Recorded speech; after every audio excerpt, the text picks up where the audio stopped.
န်ကီးကောင်တွေနဲ့တိုက်ခိုက်နေကြတဲ့မာဗလက်တိုဖွဲ့ကအဆက်မပြတ်တိုက်ခိုက်နေရပြီးကဘာကြီးကိုအစွမ်းကုန်ကာကွယ်ဖို့ကြိုးစားနေကြပါတယ်။ဒါပေမဲ့သူတို့အဖွဲ့တိုက်ခိုက်ရမှာမြေပြင်ပေါ်ကဇန်ကီးကောင်တွေတင်မကပဲကောင်းကင်ပေါ်ကကျူးကျော်ဇန်ကီးကောင်တွေပါတိုက်ခိုက်ရမှာဖြစ်တာကြောင့်မာဗလက်တိုအဖွဲ့လည်းတိုင်ပတ်နေပါတယ်။အဲ့လိုနဲ့အားလုံးလည်းဘဲကောင်အရင်တိုက်လို့တိုက်ရမယ်မသိပဲဒုက္ခရောက်နေကြတဲ့အချိန်သူတို့ရဲ့ခေါင်းပေါ်ကနေဇန်ကီးရင်တစီကသူတို့စီကိုစိတ်ဆိုင်မြဲမြဲရောက်လာခဲ့ပါတယ်။အဲ့ဒီရင်ကနာဘီမောင်းလာတဲ့ဘာစကိုရဲ့ရင်ဖြစ်နေပြီးနာဘီကလည်းသူတက်နိုင်တဲ့ဖက်ကနေတထောင်းတနေရာကူညီရင်မာဗလက်တိုနဲ့သူဇန်ကီးကောင်တွေကိုကူတိုက်ပေးနေတာဖြစ်ပါတယ်။အဲ့အချိန်မှာမာဗလက်ကိုတိုင်လည်းသူတို့အဖွဲ့မှာပင်လယ်ဓမြ9ယောက်ရှိတာကိုတတိယသွားပြီးဇန်ကီးကောင်လည်းထိထိမိမိတိုက်ခိုက်ဖို့အကြံတစ်ခုရသွားပါတယ်။အဲ့လိုနဲ့မာဗလက်ကမြေပြင်ပေါ်မှာ6ယောက်ပဲရှိတယ်သူတို့အဖွဲ့ကို2ယောက်တစ်ဖွဲ့နဲ့4ယောက်တစ်ဖွဲ့ခွဲလိုက်ကြပြီးမာဗလက်ကတော့ဂိုင်းနဲ့သူဘီရင်ကြီးအခုလိုရှိနေတဲ့ဖရီဂျိုကာရင်ကြီးကိုနာဘီယူလာတဲ့ရင်ကြီးနဲ့ထိုးဖောက်ဝင်ရောက်တိုက်ခိုက်မှာဖြစ်ပါတယ်။အဲ့အချိန်ဂျိုးတို့အဖွဲ့ကတော့အောက်မှာတောင်းကျမ်းနေတဲ့ဇန်ကီးကောင်တွေနဲ့ဘရင်ရဲ့ညာလက်ယုံကောင်တွေကိုရှင်းထားကြရမှာဖြစ်ပြီးအပေါ်ကမာဗလက်တို့အဖွဲ့ကလည်းဇန်ကီးကောင်တွေကိုတိုင်ရင်ခိုင်ရင်နဲ့ပဲဘီရင်ကြီးအခုလိုနဲ့ထိတ်တိုက်ရင်ဆိုင်ကြပါတယ်။ဒါပေမဲ့မာဗလက်ကတော့ဘီရင်ကြီးအခုလိုဂိုင်းနဲ့ခဏအချိန်ဆွဲခိုင်းထားလိုက်ပြီးဖရီဂျိုကာရင်ကြီးရဲ့လက်နက်တွေကိုထိန်းချုပ်လိုက်ပ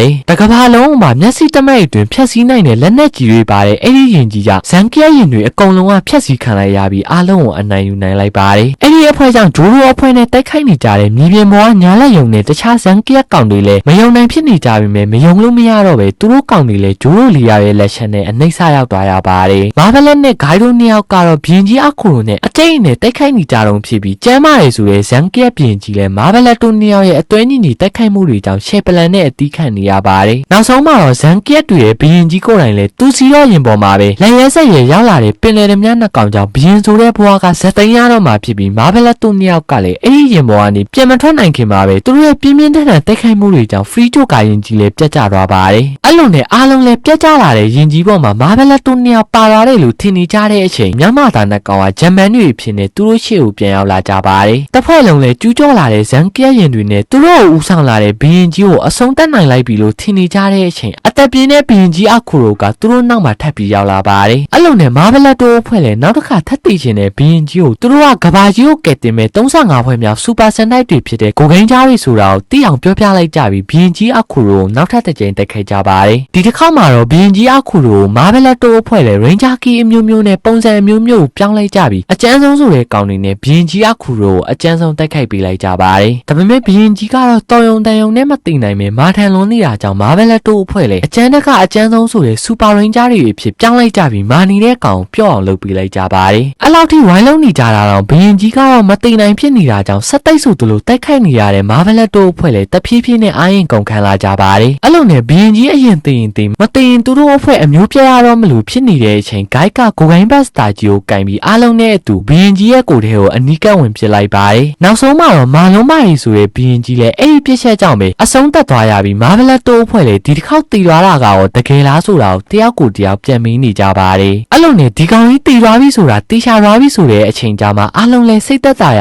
သွားကြပြီးအဲ့အချိန်မှာပဲအားလုံးလည်းစိတ်အေးလက်အေးနဲ့အနားယူလိုက်ကြပါတယ်။အဲ့လိုနဲ့ဇန်ကီးတွေမရှိတော့တဲ့ကဘာကြီးမှာလာအနေငယ်ကြာသွားတဲ့အချိန်မှာတော့မာဗလက်တို့အဖွဲ့လည်းကဘာပေါ်ကအစားအသောက်တွေကိုအနောက်ရှက်မရှိပဲစားနိုင်သွားကြပြီးကဘာကြီးဟာဆိုရင်လည်းနောက်ဆုံးပျက်စီးမှုတွေမရှိပဲတဘာဝအသိမ်လာနေတော့မှာဖြစ်ပါတယ်။ကဘာကြီးကိုကယ်တင်ခဲ့ကြတဲ့မာဗလက်တို့အဖွဲ့ဟာဆိုရင်လည်းသူတို့ရှာထားတဲ့များစူပါဆန်တိုက်တွေရဲ့ရင်ဂျာကီတွေကိုတော့လူသားတွေနဲ့တက်ဆိုင်နေဒီကဘာမှာပဲအားလုံးကိုပြန်သားပေးခဲ့ပါတယ်။ဒါပေမဲ့မာဗလက်တို့အဖွဲ့ကတော့သူတို့ရဲ့စွန့်စားခန်းတွေကိုဒီလောက်နဲ့ရက်ပြည့်အောင်မှမဟုတ်ပဲကျေပြောလာတဲ့စက်ကြဝဠာကြီးမှာစွန့်စားခန်းတွေနဲ့ခီးဆက်နေကြအောင်မှဖြစ်ပါတယ်။ဒါကတော့ကိုကိန်းကြနောက်ဆုံးပိုင်းလေးဖြစ်ပြီးကျွန်တော်ရီကတ်ကိုစောင့်ကြည့်ပေးနေကြတဲ့တငယ်ချင်းတွေအားလုံးလည်းကျေးဇူးအများကြီးတင်ပါတယ်။နောက်ရီကတ်မှာပြန်တွေ့ကြပါမယ်။